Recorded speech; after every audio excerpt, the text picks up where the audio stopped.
നമസ്കാരം. ഞാൻ advocate AD Benny. എനിക്കൊപ്പം നിന്ന എൻ്റെ ആളുകളെ ഞാൻ ഒരിക്കലും വെളിപ്പെടുത്തില്ല. ബ്രിട്ടീഷുകാർക്ക് ഞാൻ ഒരിക്കലും നികുതി നൽകുകയുമില്ല എന്ന് ശക്തമായ ഭാഷയിൽ പീരങ്കിയുടെ മുന്നിൽ നിന്ന് പ്രഖ്യാപിച്ച ധീരനായിരുന്നു മാവീരൻ അലകമുത്തുകോൺ. ഇന്ത്യൻ സ്വാതന്ത്ര്യ സമരത്തിന്റെ ചരിത്രം എടുത്തു കഴിഞ്ഞാൽ അതിൽ ആദ്യം പ്രതിപാദിക്കപ്പെടേണ്ട പേര് മറ്റാരുടേതുമല്ല, അത് മാവീരൻ അലകമുത്തുകോണിൻ്റെതാണ്. 1857 നടന്ന ഒന്നാം സ്വാതന്ത്ര്യ സമരം എന്ന് നമ്മൾ വ്യാഖ്യാനിക്കപ്പെടുന്ന ശിപായി ലഹള എന്ന് ബ്രിട്ടീഷുകാരിൽ പരിഹസിക്കപ്പെടുന്ന ആ സമരത്തിന് വളരെ മുൻപ് തന്നെ 1759 കാലഘട്ടത്തിൽ നടത്തിയ ധീരയുദ്ധത്തിൻ്റെ അതിൽ രക്തസാക്ഷിയായ മഹാനായ സ്വാതന്ത്ര്യ സമര സേനാനിയായിരുന്നു മാവീരൻ അലകമുത്തുകോൺ. ചരിത്രം പുറകിലേക്ക് പോകേണ്ടിയിരിക്കുന്നു. ചരിത്രം പലപ്പോഴും എഴുതി വെച്ചിടത്ത് നിന്ന് തുടങ്ങുന്നത് മറിച്ച് അതിനു മുന്നേ തന്നെ ചരിത്രമുണ്ട് എന്ന തിരിച്ചറിവിൽ നിന്നുകൊണ്ട് പരിശോധിക്കുമ്പോഴാണ് മാവീരൻ അലകമുത്തുകോണിനെ നമ്മൾ പരിചയപ്പെടുന്നത്.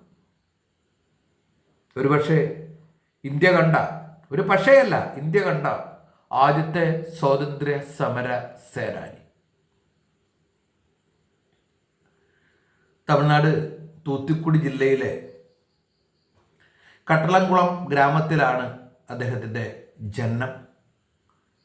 രാജകുമാരനായിട്ട് തന്നെയാണ് അദ്ദേഹം ജനിച്ചതെന്ന് പറയാൻ കഴിയും. പിതാവ് അങ്കമുത്തുകോൺ, അദ്ദേഹം ആ പ്രദേശത്തെ രാജാവായിരുന്നു. മാതാവ് അഴൂർ അമ്മാൾ. ഇവരുടെ മകനായിട്ടാണ് അദ്ദേഹം 1710 ജൂലൈ 11 ജനിക്കുകയുണ്ടായത്. ആ കാലഘട്ടത്തിന് ശേഷം പിന്നീട് അദ്ദേഹത്തിൻ്റെ പ്രവർത്തനങ്ങൾ പരിശോധിച്ചു കഴിഞ്ഞാൽ ജനനത്തിന് ശേഷം അദ്ദേഹം ആയോധന കലകളിലും ബന്ധപ്പെട്ട സംഗതികളിലും ഒക്കെ തന്നെ അദ്ദേഹം വലിയ രീതിയിലുള്ള പരിശീലനം നേടുകയുണ്ടായി. പ്രാഥമിക വിദ്യാഭ്യാസം അദ്ദേഹം നിർവഹിക്കുകയുണ്ടായി. മാതാപിതാക്കൾ അദ്ദേഹത്തെ സംബന്ധിച്ച് കൃത്യമായിട്ടുള്ള ഒരു രാജകുമാരൻ എങ്ങനെയാണോ വളരേണ്ടത് എന്ന രീതിയിലുള്ള പഠനം അദ്ദേഹം നൽകി എന്നത് കൂടി ചരിത്രത്തിൻ്റെ ഭാഗമായി നമ്മൾ കാണേണ്ടതുണ്ട്. 1710 മുതൽ 1759 വരെയുള്ള കാലഘട്ടത്തിലാണ് അദ്ദേഹം തൻ്റെ ജീവിതയാനം കൊണ്ടുപോയത്. 1759 കൊല്ലപ്പെടുന്നു. ജൂലൈ 19 അദ്ദേഹം കൊല്ലപ്പെടുകയുണ്ടായത്. ഒരു നീണ്ട യുദ്ധത്തിൻ്റെ പരിസമാപ്തിയിലായിരുന്നു അദ്ദേഹത്തിൻ്റെ മരണം. 1752 മുതൽ 1759 വരെ കാലഘട്ടത്തിലാണ് അദ്ദേഹം യുദ്ധം നടത്തിയുണ്ടായത്. ചരിത്രപരങ്ങൾ പരിശോധിക്കുന്നത് 1755 കാലഘട്ടത്തിൽ അലകമുത്തു തിരുവിതാംകൂറിൻ്റെ സൈന്യത്തോടൊപ്പം ചേർന്ന് കേണൽ ഏറാൻ ഖേറിൻ്റെ സൈന്യത്തിനെതിരെ യുദ്ധം ചെയ്ത് വിജയിക്കുകയുണ്ടായി. 1759 ബ്രിട്ടീഷുകാരോടും മരുനായകത്തിൻ്റെ സൈന്യത്തോടുള്ള ഏറ്റുമുട്ടലിലാണ് അദ്ദേഹം പരാജയപ്പെടുകയും പിന്നീട് വധിക്കപ്പെടുകയും ഉണ്ടായത്. അപ്പോൾ ആദ്യ സ്വാതന്ത്ര്യ സമര രക്തസാക്ഷി എന്ന നിലയിൽ ഏറെ ശ്രദ്ധേയനായ ഒരു വ്യക്തിയായിരുന്നു എന്നത് കൂടി നമ്മൾ ചേർത്ത് മനസ്സിലാക്കേണ്ടതുണ്ട്.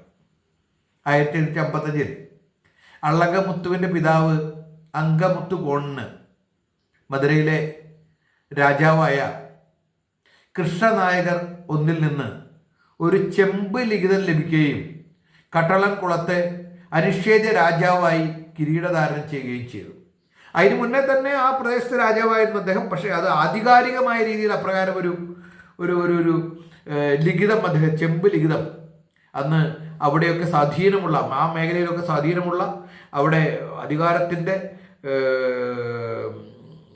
അധികാരം ഉൾക്കൊണ്ടിരുന്ന മധുരയിലെ രാജാവാണ് അദ്ദേഹത്തിന് ഇപ്രകാരമുള്ള ചെമ്പ് ലിഖിതം നൽകുകയുണ്ടായത്.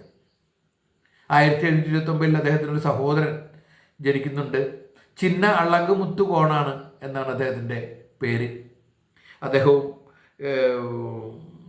കുറച്ച് പ്രായവ്യത്യാസം ഇവർ തമ്മിലുണ്ട് എന്ന യാഥാർത്ഥ്യമാണ്. പക്ഷേ എന്നിരുന്നാൽ പോലും ഇദ്ദേഹവുമായി ഒരുമിച്ച് നിന്നുകൊണ്ട്, അദ്ദേഹത്തിൻ്റെ പ്രവർത്തനങ്ങളിൽ ഒരുമിച്ച് നിന്നുകൊണ്ട് മുന്നോട്ട് പായുവാനുള്ളൊരു താല്പര്യം അദ്ദേഹം കാട്ടിയിരുന്നു എന്നത് കൂടി നമ്മൾ ചേർത്ത് മനസ്സിലാക്കി പോകേണ്ട ഒരു സംഗതിയാണ്. യഥാർത്ഥത്തിൽ അങ്കമുത്തുവിന് ഈ മധുരയിൽ രാജാവായ കൃഷ്ണപ്പ നായകർ ഒന്നിൽ നിന്ന് ഒരു ചെമ്പുലിഖിതം ലഭിക്കുമ്പോൾ അത് അദ്ദേഹത്തെ അത്ഭുതപ്പെടുത്തേണ്ടായി. വാസ്തവത്തിൽ അദ്ദേഹത്തിൻ്റെ ആ പിതാവിൻ്റെ കൃത്യമായിട്ടുള്ള ഇടപെടലുകളും ആ ധീരതയും അതുപോലെ തന്നെ ആ രാജാവിനുള്ള വിധേയത്വവും കണ്ടുകൊണ്ടാണ് അദ്ദേഹത്തിന് പ്രകാരമുള്ള ഒരു അധികാരം ചിഹ്നം നൽകുകയുണ്ടായത്. അതിൻ്റെ ഭാഗമായിക്കൊണ്ടാണ് പിന്നീട് ആ ഒരു അധികാരത്തിൻ്റെ തലത്തിൽ നിന്നുകൊണ്ടാണ് ഇദ്ദേഹവും വളരുന്നത്. ആ വളർച്ച സ്വാഭാവികമായിട്ടും വലിയ തലത്തിലേക്ക് എത്തി എന്നത് കൂടി നമ്മൾ മനസ്സിലാക്കേണ്ട ഒരു സംഗതിയുണ്ട്. അദ്ദേഹത്തെ സംബന്ധിച്ച് പറയുകയാണെങ്കിൽ പിന്നീട്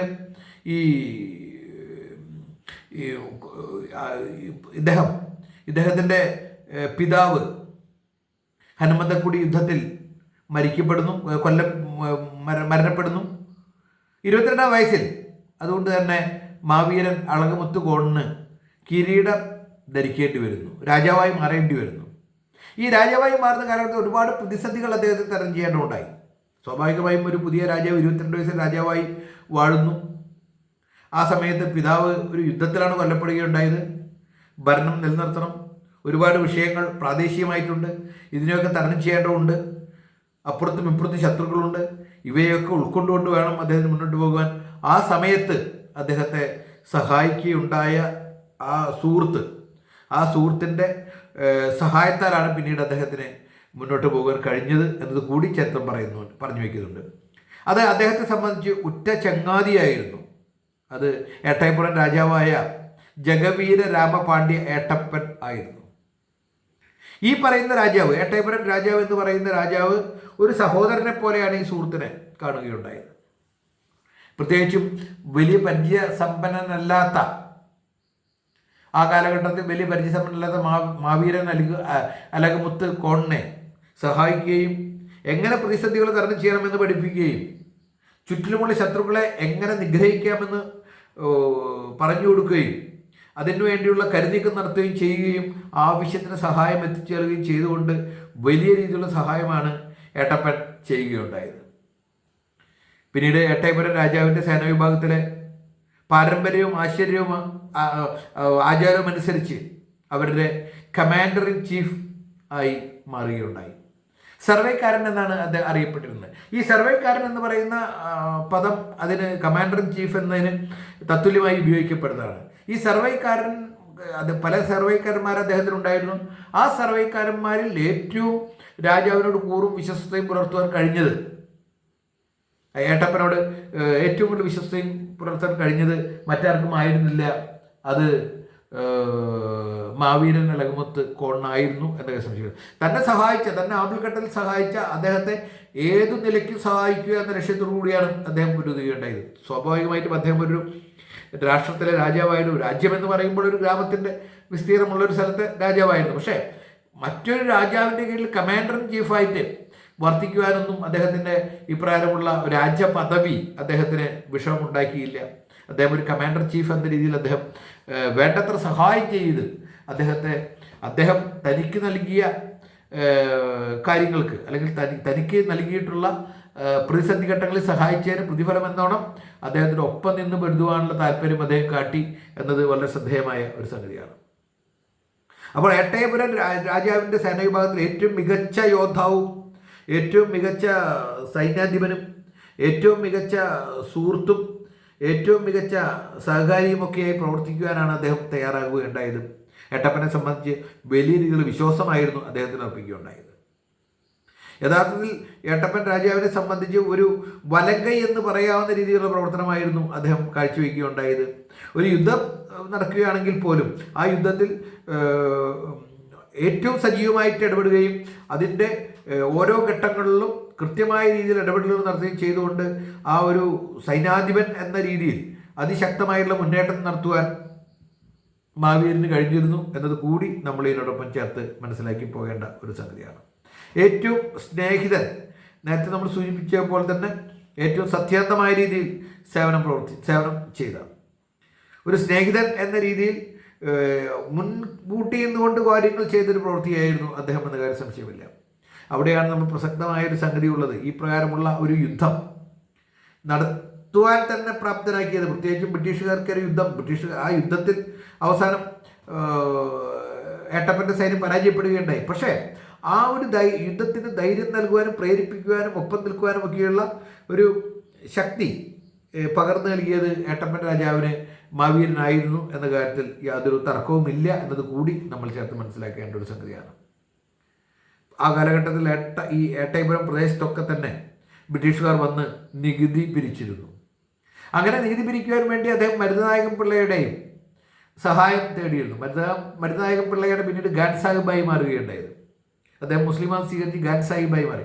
ഈ ബ്രിട്ടീഷ് കമാൻഡർ അലക്സാണ്ടർ ക്രെയിനും അതുപോലെ തന്നെ ഖാൻ സാഹിബും മരുതനായകം പിള്ളയും ഒരുമിച്ച് നികുതി പിരിക്കുവാനായിട്ട് ഏട്ടയപുരം പ്രദേശത്തെത്തി. ഏട്ടയപുരം പ്രദേശത്തെത്തിയപ്പോൾ ഉടൻ തന്നെ ഏട്ടയപുരം രാജാവ് ഒരു മന്ത്രിമാരെയും അതുപോലെ തന്നെ മാവീരനെയും വിളിച്ചു. എന്നിട്ട് ചോദിച്ചു, എന്ത് വേണം നമുക്ക്? നികുതി കൊടുക്കേണ്ട എന്നാണ് എൻ്റെ അഭിപ്രായം, നിങ്ങൾ എന്ത് പറയുന്നു എന്ന് ചോദിച്ചപ്പോൾ മന്ത്രിമാരും അതുപോലെ തന്നെ മാവീരൻ അലങ്കുമുത്ത് കോണും ഉടൻ പ്രതിവചിക്കുകയുണ്ടായി, നമുക്കൊരു യുദ്ധത്തിനൊരുങ്ങാം. നമ്മൾ നികുതി കൊടുക്കേണ്ടതില്ല, ബ്രിട്ടീഷുകാർക്ക് നികുതി കൊടുക്കുക എന്നത് ആത്മഹത്യാപരമാണ് എന്നുള്ള കൃത്യമായ നിലപാട് തറയിൽ ഉറച്ചു എന്നുകൊണ്ടുള്ള വാചകമായിരുന്നു മാവീരൻ പറയുകയുണ്ടായത്. എന്തായാലും മാവീരൻ്റെ വാക്കുകളെ കൂടി മാനിച്ചുകൊണ്ട് ഒരു യുദ്ധമെങ്കിൽ യുദ്ധം എന്ന രീതിയിൽ അവർക്ക് നികുതി നൽകില്ല എന്ന തിരിച്ച് മറുപടി കൊടുക്കുകയാണ് ഉണ്ടായത്. അങ്ങനെ മറുപടി ലഭിച്ച ബ്രിട്ടീഷുകാർ അന്തിച്ചുപോയി. പ്രത്യേകിച്ചും ഇത്ര വലിയൊരു സൈനിക വ്യൂഹത്തിന് മുന്നിൽ കീഴടങ്ങാതെ നികുതി നൽകില്ല എന്ന് പറയുവാനുള്ള ശേഷി പ്രത്യേകിച്ചും ഏട്ടപ്പനുണ്ടായത് മാവീരൻ്റെ പിന്തുണ കൊണ്ടാണെന്നുള്ള കാര്യത്തിൽ ബ്രിട്ടീഷുകാർക്ക് യാതൊരു സംശയം ഉണ്ടായില്ല. എങ്ങനെയും മാവീരനെ വധിക്കുക എന്നായിരുന്നു പിന്നീട് അവരുടെ ശ്രമം. മാവീരനെ പരാജയപ്പെടുത്തുക, അത് ഭാവിയിൽ വരുന്ന ആളുകൾക്കെല്ലാം ഒരു ഭീഷണിയാക്കി മാറ്റുക എന്നൊരു ലക്ഷ്യം ബ്രിട്ടീഷുകാർക്കുണ്ടായിരുന്നു. അതിൻ്റെ ഒപ്പം ഖാൻ സാഹിബ് ഒപ്പം നിൽക്കുകയുണ്ടായി. അങ്ങനെ അവർ യുദ്ധം ആരംഭിക്കുകയാണ്. വലിയ സൈനിക വ്യൂഹവുമായിട്ടാണ് യുദ്ധം ചെയ്യുന്നത്. പക്ഷേ ഈ സൈനികമായ യുദ്ധത്തിൻ്റെ ആ യുദ്ധം വരുന്നതുമായി ബന്ധപ്പെട്ടുകൊണ്ടുള്ള അല്ലെങ്കിൽ അതിൻ്റെ ഒരു കണക്കിൽ ഇവർക്ക് പിഴച്ചു. പ്രത്യേകിച്ച് ഏട്ടപ്പനും അതുപോലെ തന്നെ മാവീരനും പിഴച്ചു എന്നാണ് ചരിത്രം പറയുകയുണ്ടായത്. തങ്ങളുടെ സൈന്യത്തിലേക്ക് ആളുകളെ ആകർഷിക്കുവാനും ആയുധങ്ങൾ ശേഖരിക്കുവാനും മതിയായ സമയം അവർക്ക് ലഭിക്കുകയുണ്ടായില്ല. എന്നിരുന്നാലും ആ യുദ്ധത്തിൻ്റെ ഭാഗമായിക്കൊണ്ട് പൊരിഞ്ഞ പോരാട്ടം നടത്തുവാൻ മാവീരനും അതുപോലെ തന്നെ സഹപ്രവർത്തകരുമായി എന്നത് കൂടി നമ്മൾ മനസ്സിലാക്കേണ്ടത്. തീവ്രമായ നഷ്ടം അപ്പുറത്തും ഉണ്ടായി, ബ്രിട്ടീഷുകാർക്കും മരുന്നായുധനും ഉണ്ടായി. പക്ഷേ ആത്യന്തികമായ വിജയം അവരുടേതായിരുന്നു. വലിയ ശക്തമായുള്ള പീരങ്കി പടയുമായിട്ടാണ് അവർ ആക്രമണം നടത്തുകയുണ്ടായത്. ആ ആക്രമണത്തെ അതിജീവിക്കാനായിട്ട് മാവീരനും സഹപോരാളികൾ കഴിഞ്ഞില്ല എന്നത് ഒരു ദുഃഖകരമായൊരു വസ്തുതയായിരുന്നു. അവസാനം ഇവരെ മാവീരനടക്കമുള്ള സൈനികരെ അവർ ബന്ധിക്കുകയുണ്ടായി. ബന്ധിച്ചതിന് ശേഷം അവരെ നിർബന്ധിച്ചു, നിങ്ങൾ മാപ്പ് പറയുക, അതോടൊപ്പം തന്നെ നികുതി അടയ്ക്കുക, എങ്കിൽ നിങ്ങളുടെ ജീവൻ തിരിച്ചു തരാം എന്ന് പറഞ്ഞപ്പോൾ ഒട്ടും കൂസാതെ നേരത്തെ സൂചിപ്പിച്ച വാചകം, എനിക്കൊപ്പം നിന്ന എൻ്റെ ആളുകളെ ഞാൻ ഒരിക്കലും വെളിപ്പെടുത്തുകയില്ല, ബ്രിട്ടീഷുകാർക്ക് ഞാൻ ഒരിക്കൽ നികുതി നൽകില്ല എന്ന ധീരതയോടെ തങ്ങളുടെ മരണം ഉറപ്പാക്കിക്കൊണ്ട് ആ നിമിഷത്തിൽ പ്രതിവചിച്ച മാവീരൻ വലിയൊരു അത്ഭുത പ്രതിഭയായി മാറുകയായിരുന്നു. മരണത്തിൽ രക്ഷപ്പെടുവാൻ കേവലം ആ നികുതി അടയ്ക്കുക, അതോടൊപ്പം തന്നെ മാപ്പ് പറയുക, ഇതോടുകൂടി അവർക്ക് ജീവിതം തിരിച്ചു കിട്ടും. ഇത് ഇന്ത്യൻ സ്വാതന്ത്ര്യ സമരം കൊടുമ്പിരി കൊള്ളുന്നതിനൊക്കെ മുന്നാണ് നടക്കുന്നൊരു സംഭവമാണ്. അങ്ങനെയുള്ള തീവ്രമായിട്ടുള്ള ഒരു വികാരമൊന്നും ആ കാലഘട്ടത്തിലില്ല. പക്ഷേ എന്നിരുന്നാൽ പോലും ആ വികാരത്തിൻ്റെ കഠിന രാശിയിൽ, കഠിന മൂശയിൽ നിന്നുകൊണ്ട് അദ്ദേഹം പറയുകയുണ്ടായി, ഇപ്രകാരം നികുതി തരുന്ന പ്രശ്നമില്ല എന്നുകൊണ്ട് കൃത്യമായ രീതിയിൽ പറയുവാൻ അദ്ദേഹത്തിന് കഴിഞ്ഞു എന്നിടത്താണ് അദ്ദേഹത്തിൻ്റെ രാജ്യസ്നേഹവും അതോടൊപ്പം തന്നെ ബ്രിട്ടീഷുകാരോടുള്ള വിരോധവും ഒരുമിച്ച് നമുക്ക് പ്രണവാൻ കഴിയുക. എന്തായാലും ബ്രിട്ടീഷുകാർ അതിക്രൂരമായ രീതിയിലുള്ള ശിക്ഷയാണ് വിധിക്കുകയുണ്ടായത്.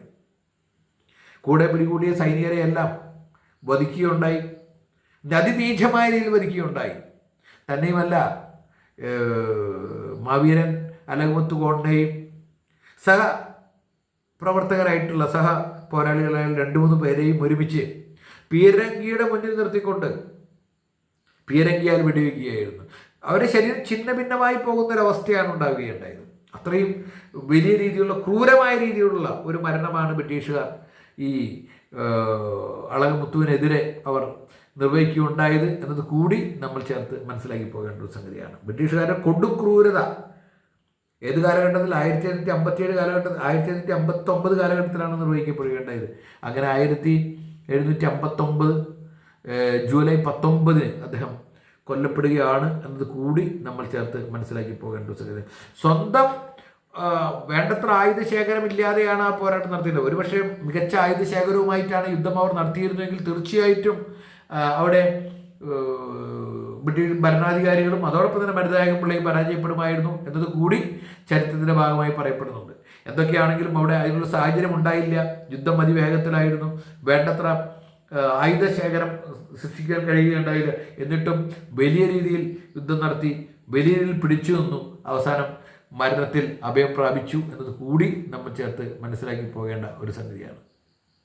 എല്ലാ വർഷവും തമിഴ്നാട് സർക്കാർ അളകമുത്ത് കോണിൻ്റെ പേരിൽ പൂജാ ചടങ്ങുകൾ നടത്തുന്നുണ്ട്.